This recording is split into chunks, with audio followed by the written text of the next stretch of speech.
presenting the transcription feature, Superman. Look, up in the sky. It's a bird. It's a plane. It's Superman.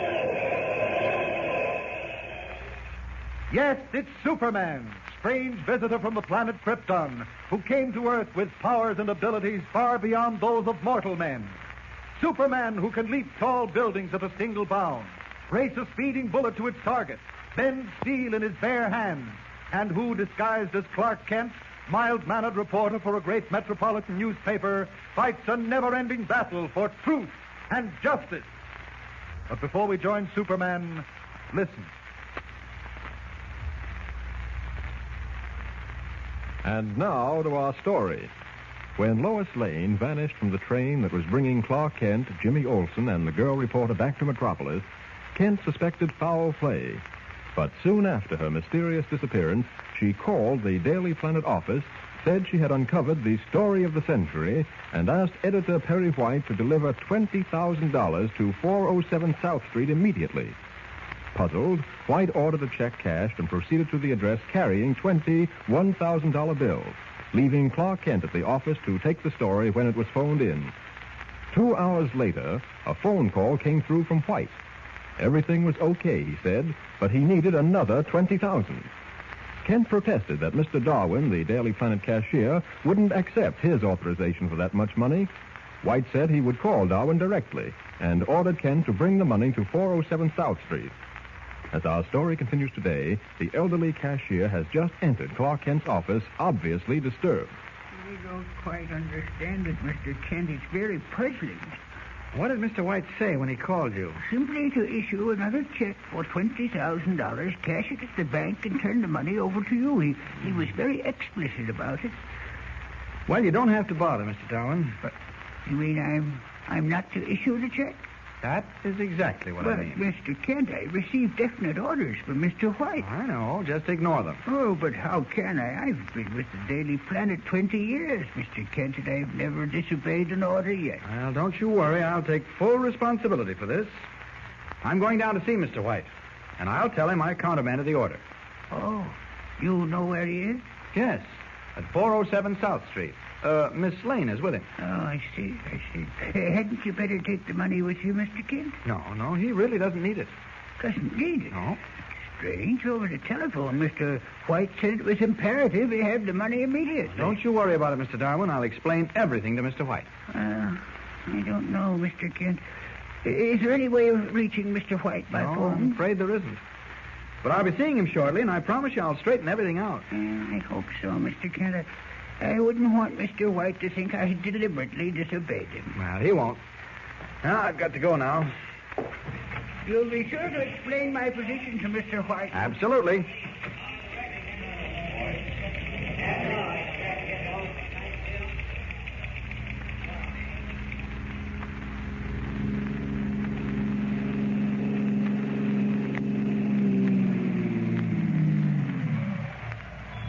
Yeah, that's 407, mister, over there, the house with the rooming sign. Oh, good. What do I owe you? 65. Okay, wait a minute. Here you are. Yeah, thanks.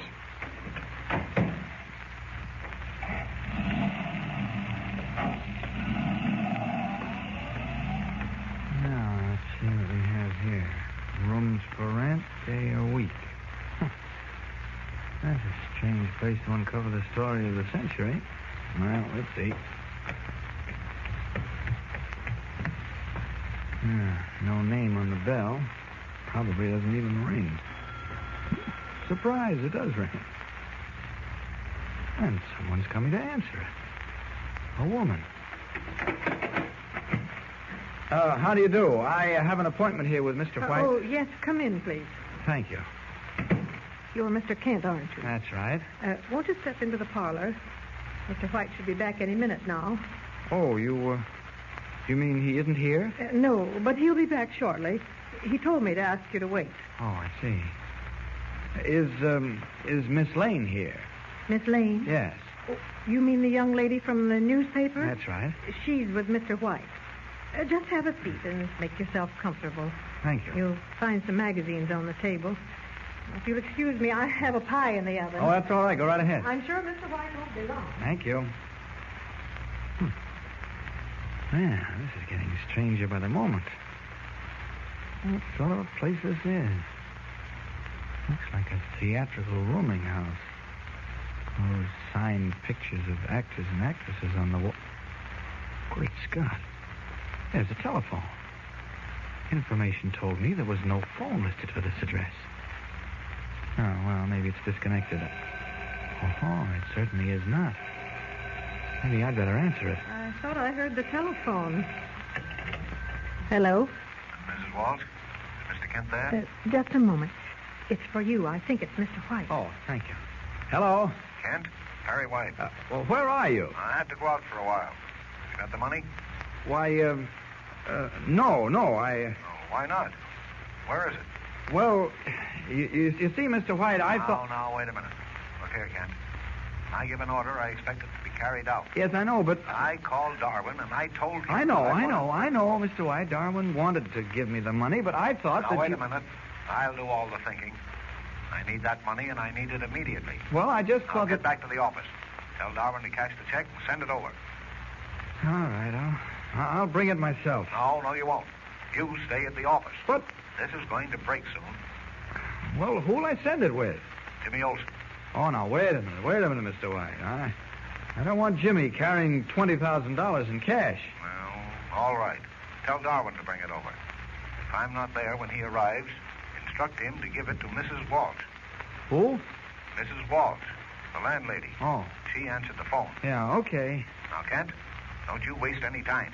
All right, I won't. Oh, Mr. White, is Lois with you? Yes, she is. Oh, well, may I speak with her? No, not now. Yeah, but She's busy. Now, get going, Kent. Get going. All right.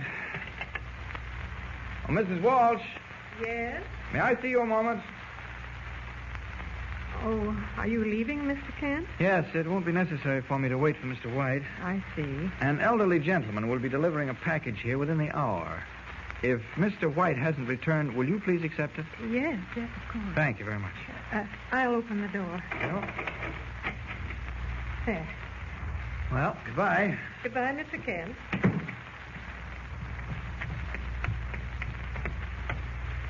Oh, good. This taxi's just what I'm looking for. Yes, sir? The Daily Planet building. Right. And, you'd better step on it.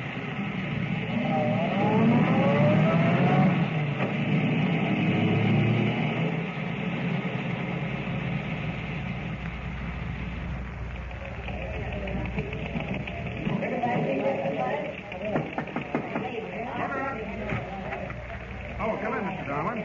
Thank you. You wanted to see me, Mr. Kent? Yes, I spoke to Mr. White, and you were quite correct. He wants that money, the second $20,000. Yes, I was quite sure he did. He was very emphatic about it when he spoke to me. Yes, well, you're to issue a check, cash it, and deliver the money to him at 407 South Street as soon as possible. I'm to deliver it? Yes, and in case Mr. White isn't there, leave the package with Mrs. Walsh, the landlady at that address. Of course, Mr. Kent, I'll do anything you say, but I don't particularly like the idea of being responsible for that much currency. We're just following orders, Darwin, you and I. Yes, I suppose you're right. Well, I'll get down to the bank immediately. Yes, you'd better jot down the address, too. 407 South Street. No, I'll remember it. All right. You don't know what Mr. White's doing with all this money, do you, Mr. Kent? I haven't the faintest idea, Darwin. He hasn't let me in on his little secret. Certainly seems like a secret, doesn't it? Well, I'll be getting along. All right. Oh, if you see Mr. White, tell him I'll be waiting for his call, will you? All right, sir, I will. Thanks. Clark Kent speaking. Hello, Clark. Lois. Did that money leave yet? Well, Darwin, the cashier, is on his way over with it. Lois, for the love of heaven, what's this all about? I can't tell you now, Clark, but it's a terrific story. You say that Darwin left with the money. Yes. Will you tell me why you need $40,000? You'll find out. Incidentally, Mrs. Walsh said that you were a very handsome young man. Yes, that's another thing. Who's Mrs. Walsh? And what are you and Mr. White doing at a rooming house? Getting the biggest story of the century? I think you're just jealous because you're not in on it. Oh, don't be ridiculous. Lois, are you sure all this is on the level? It looks suspicious to me. Suspicious? Yes. What do you mean? Oh, I don't know. I just don't like the looks of it. Well, you will when we're ready to phone the story in. I've got to go now. Just sit tight, Clark. So long. Oh, Lois, wait. Oh. She hung up. Well, orders or no orders, I'm going down to 407 South Street and sit there until either Lois or White shows up. Come in. Hello, Mr. Kent. What? You... I don't blame you for staring at me, but really, I'm not a ghost.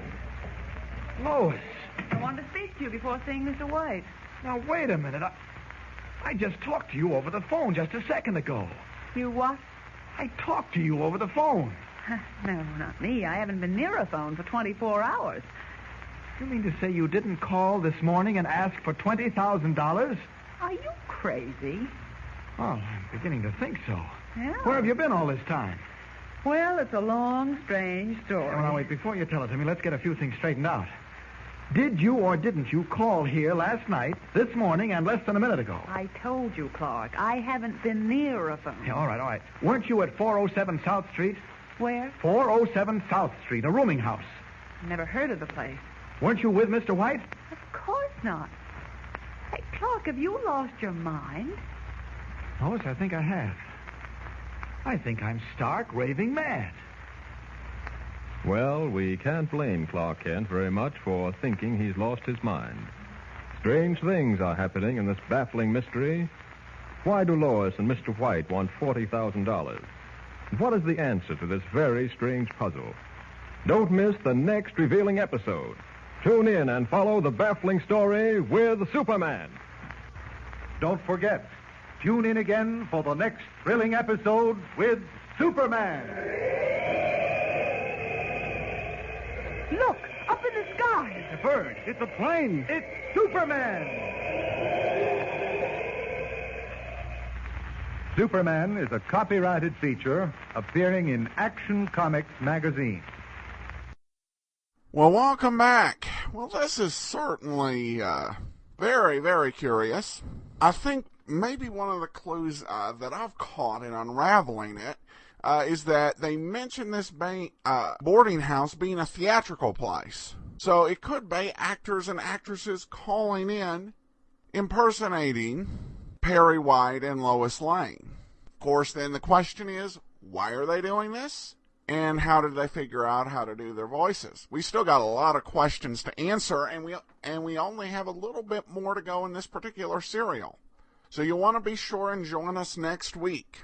In the meantime, remember to check out Tales of the Dim Night, now available at dimnight.com through Amazon and Barnes & Noble. Send your comments to adam@adamsweb.us. But from Boise, Idaho, this is your host, Adam Graham, signing off.